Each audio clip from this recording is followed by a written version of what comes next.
Olá a todos, bem-vindos à aula 7 de Filosofia Medieval. Hoje a gente vai dar continuidade à aula anterior, que as duas aulas elas se conectam bastante, né? Sendo que a aula anterior era sobre patrística, agora nós vamos falar sobre a escolástica.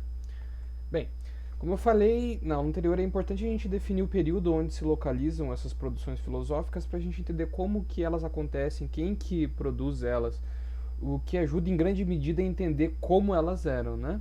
Então, mais uma vez, o medievo ele compreende ali o tempo entre 476 e 1453, e a escolástica ela nasce ali entre os séculos 9 e 11, ou 10, né, a média entre os dois, e vai até o século 14.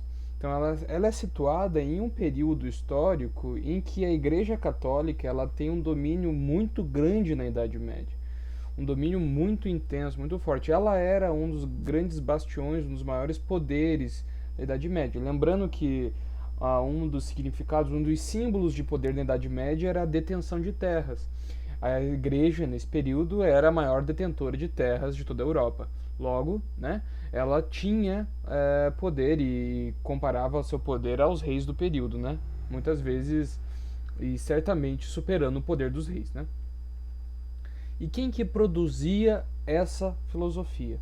Bem, assim como a filosofia anterior, a patrística, ela foi produzida pelos pais da igreja, a escolástica ela também nasceu dentro desse ambiente, só que ela é produzida pelos padres e monges católicos das mais diversas ordens, né? Então nós vamos ver aqui, por exemplo, um personagem muito relevante, que é o Tomás de Aquino, e ele é da ordem dominicana, né? São monges. Então, assim, a filosofia patrística ela é produzida por essas ordens. Tem uma obra do Humberto Eco muito interessante chamada O Nome da Rosa, e nessa obra há uma representação bastante legal sobre as diferentes denominações dentro da Igreja Católica. É muito legal, existe um filme dessa obra, o livro é muito bom, mas existe um filme com o Sean Connery. É muito legal vocês darem uma olhada nesse filme. Mas enfim, ele é o estilo, ele faz parte do estilo, a escolástica, né, faz parte do estilo de ensino presente nas primeiras universidades da Europa, que eram na igreja, né, não é realmente uma universidade como a gente entende hoje em dia, era mais ou menos alunos dentro da própria nave da igreja estudando, e é o resultado do aprofundamento do estudo sob influência da cultura judaico-cristã. Enquanto na patrística a gente tem uma grande influência da cultura clássica, essa influência se mantém na escolástica, só que há essa teologia cristã que se intensifica nesse período. Não é que a cultura clássica foi deixada de lado, de forma alguma. Inclusive, nós vamos ver que ela se manteve e com bastante força. A questão é que agora a teologia cristã, judaico-cristã, está mais intensa. Né? Há uma mescla maior entre os dois lados, entre a filosofia clássica e a teologia cristã. Então, a escolástica é uma filosofia que explorava e guardava os preceitos morais e valores espirituais cristãos, então ela estava querendo definir esses valores e guardar esses valores, né? Assim criticando mais uma vez os pagãos. Ainda usa, como eu falei, né, ainda usam textos clássicos como a obra de Platão, só que dessa vez antes Platão era muito mais usado, né? Agora nós temos Aristóteles também. E Aristóteles é interessante porque ele chega mais ou menos nesse período, século 9 e 10, por causa da tradução dos árabes. Existe muitos textos árabes comentando os textos de Aristóteles, o mais importante deles de Averroes, que é um polímata árabe. Então, a gente vai falar mais à frente sobre isso também. Mas eles chegam através da Península Ibérica, ali onde hoje é Espanha e Portugal, e chegam na Europa esses textos e eles começam a ser usados mais nesse período.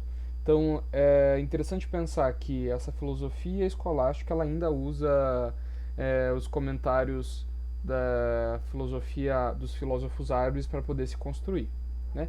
Uma das coisas que acontece é a harmonização, ou a procura pela harmonização entre fé e razão. Diferente de Agostinho, por quê?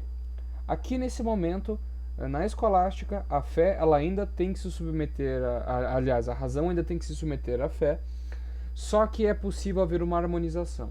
Em Agostinho, a submissão da razão para a fé, ela acontece sem a possibilidade de harmonização entre as duas, né? Não que haja uma briga, mas a fé ela vai ser sempre muito mais importante que a razão, impossibilitando a harmonização. Não sei se vocês lembram, mas a razão ela era única e exclusivamente o meio para se explicar a fé na filosofia de Agostinho, como a gente viu na aula passada. Então, a escolástica ela consistia também no que eles chamavam de ensino das 7 artes liberais. Essas eram divididas em 2 eixos. Nós temos o trivium e o quadrivium. O trivium muito mais ligado às letras, gramática, retórica e dialética, e o quadrivium muito mais ligado à matemática, à aritmética, geometria, astronomia e música. É interessante que você consegue ver bastante o teor clássico e a influência clássica aqui nesses 2 eixos, porque gramática, retórica e dialética, principalmente retórica, a retórica era um valor muito importante dentro da Roma, tanto que existiam muitos textos do período falando sobre retórica. Aritmética e geometria, astronomia, música são coisas muito relacionadas à cultura grega, existem muitas obras sobre isso, né? Aqui do lado vocês veem uma imagem que representaria um encontro entre doutores no que seria uma universidade medieval, né? Se vocês verem a conformação, existe um de um lado, outro de outro, um no meio, os alunos embaixo lendo. Então seria um falando sobre uma tese, outro antítese, os alunos produzindo uma síntese do que havia falado, algo muito relacionado à dialética, né? Então existia possivelmente esse tipo de relação. Se vocês verem nas igrejas hoje em dia, na Catedral do Centro de Curitiba, por exemplo, existem lá 2 lugares dos lados assim, em que onde iriam esses doutores debater. Se vocês olharem, tem 2 lugarzinhos assim, onde acima dos bancos, onde esses doutores supostamente iriam debater. Aqui é outra representação interessante de como aconteceria essas aulas no medievo. Então nós temos um monge ditando a sua aula, e ali os outros alunos, que possivelmente são frades também, ou irão se tornar frades, estudando a matéria. As matérias eram todas dadas em latim, lembre-se disso, as matérias eram todas dadas em latim. Enfim, aqui nós vemos o Tomás de Aquino, que é aquele personagem importante que eu comentei agora há pouco. Tomás de Aquino, ele nasceu em 1225, aí faleceu em 1274. Ele foi um frade católico, ele era da ordem dominicana, e foi um dos principais pensadores da escolástica.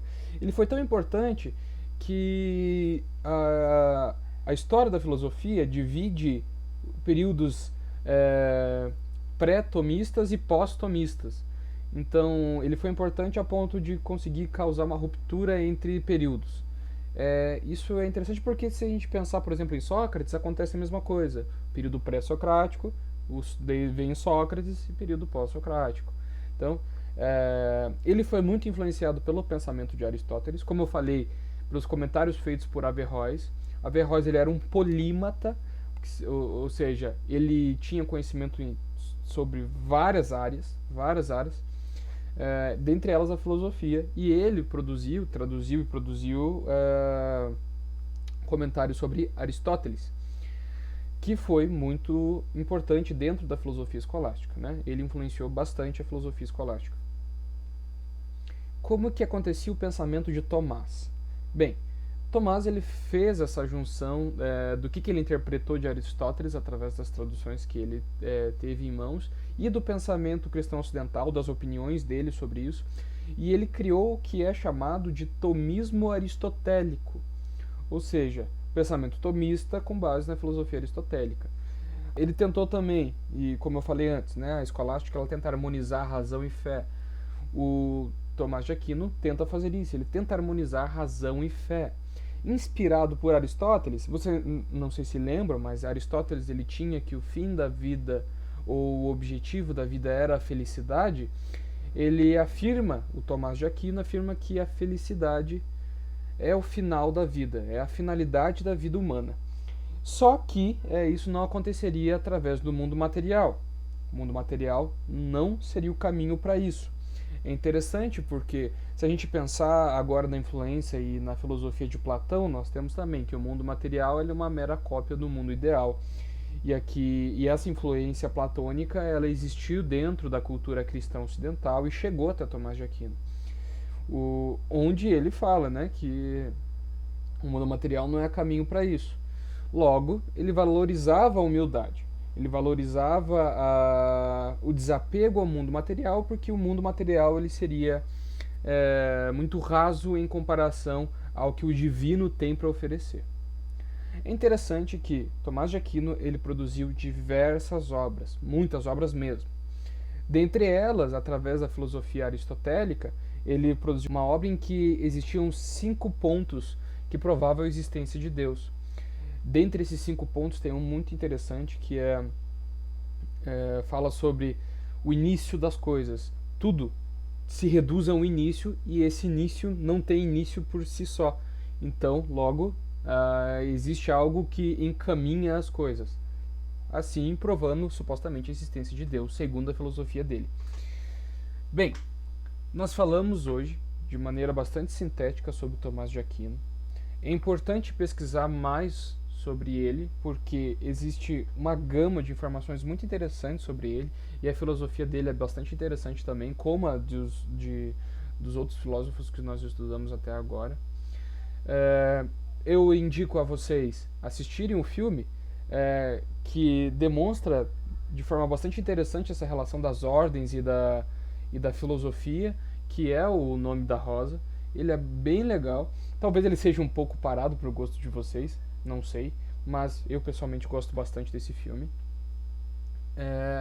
Vimos também que a escolástica ela é uma filosofia que acontece ali no século X ao século XIV depois de Cristo, né? Então, do meio para o final da Idade Média.